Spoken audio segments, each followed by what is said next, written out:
बातों को आसान रोजमर्रा की भाषा में समझते हैं। मैं हूं राहुल लखेरा और आज हम बात करेंगे झूठे रेप और क्रूरता के इल्जाम से कैसे बचें और गर्लफ्रेंड बनाते वक्त या किसी भी एक नए रिश्ते की शुरुआत करते वक्त क्या सावधानी रखें। तो जैसा कि शाहरुख खान ने कहा था, बड़े बड़े शहरों में छोटी छोटी बातें होती रहती और हम कहते हैं छोटी छोटी सावधानियां बड़ी बड़ी मुसीबतों से बचा सकती हैं। तो चलिए सुप्रीम कोर्ट की रोशनी में सच, सबूत और समझदारी की इस यात्रा की शुरुआत करते हैं।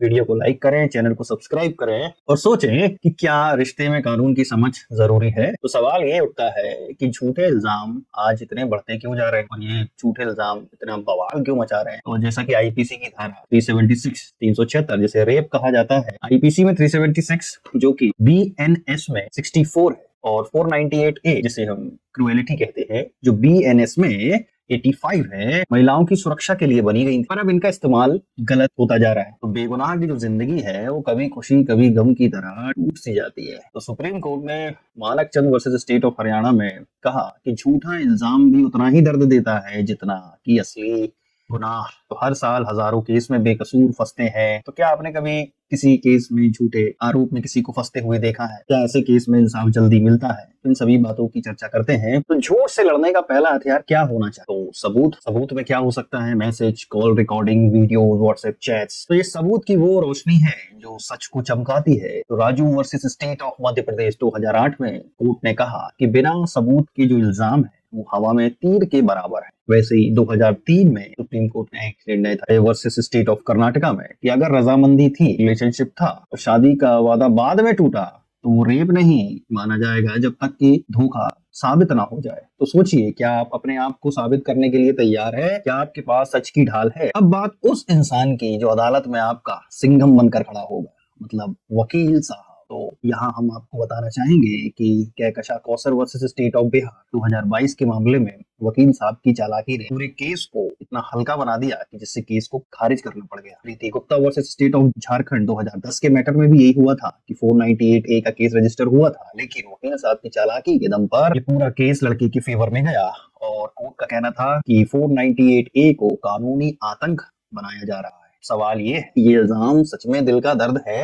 या पैसे का खेल? कभी बदले की आग, कभी ब्लैकमेलिंग की चाल। तो सोचें वकील की चालाकी कितनी जरूरी है। एक समझदार वकील जानता है कहानी में कहाँ झोल है, कैसे पलटवार करना है, वो सच का प्रहरी बनता है। क्या आपने अपना वकील चुना है या अभी भी भगवान भरोसे बैठे? अब आगे क्या कर सकते हैं? अब बारी है कि यदि अब झूठा केस हो ही गया है और आप जानते हैं कि आप बेगुनाह है तो अब क्या करें? अब बारी है पलटवार की। तो आईपीसी की धारा 211 जो कि बीएनएस की धारा 248 है, ये कहती है कि झूठा इल्जाम लगाना गुनाह है। अगर रेप का केस झूठा है तो 7 साल तक की सजा हो सकती है, जो कि बीएनएस में सजा का प्रावधान को थोड़ा और बढ़ा दिया गया है। आप मानहानि का केस दर्ज कर सकते हैं जो सेक्शन 500 आईपीसी का, लेकिन बीएनएस में ये 356 है। ये केस भी आप ठोक सकते हैं क्योंकि अगर बदनामी हो गई तो दिलवाले दुल्हनिया वाला रोमांस भी बर्बाद गुलिस्ता बन जाता है। दोस्त 2024 में दिल्ली कोर्ट ने एक लड़की को झूठे रेप इल्जाम में सजा दी थी। तो अब सोचिए, क्या आपके पास उल्टा केस दायर करने का हौसला है? अब बात करते हैं दिल की और दिमाग के साथ। प्यार शुरू होता है, रहना है तेरे दिल में शर की तरह, और फिर दिमाग ना लगाया तो खत्म होता है तलाश की तरह,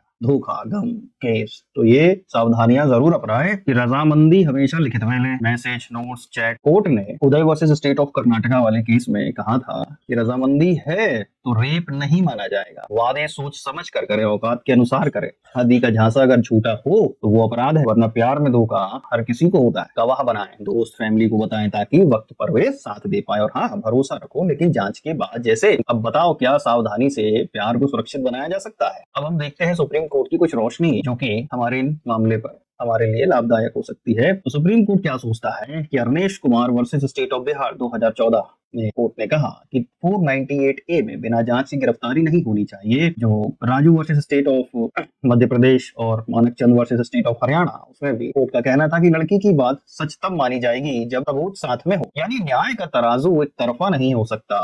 क्या आपको लगता है कि ये फैसले पुरुषों के लिए राहत है या अभी भी समाज और कानून में बदलाव की जरूरत है? अब देखते हैं बरी होने का रास्ता क्या है। तो इल्जाम से बरी कैसे हो? Tilak Raj versus state of Himachal Pradesh 2016 में एक फैसला आया कि बिना मेडिकल सबूत, कोई जबरदस्ती साबित नहीं हुई। चरण Singh versus state of Uttarakhand 2023 के मामले में भी 498 ए केस में कहा कि केवल इल्जाम नहीं, क्रूरता साबित होनी चाहिए। अब एक चालाक वकील ये सब देखेगा कि आखिर एफआईआर में देरी क्यों हुई, बयान में फर्क कहां से आए, सबूत में दम है या बस सिर्फ शोर शराबा है। अब सोचिए, शक से परे का असली मतलब क्या है? जज भी इंसान की तरह शक करते हैं या वो सच को सूंघ लेते हैं? तो दोस्तों, आज की कहानी थी झूठे इल्जाम से बचने और रिश्तों में समझदारी की। सबूत हो, वकील हो, कानून की समझ हो और रिश्ता सच्चा हो तो जीत तुम्हारी है।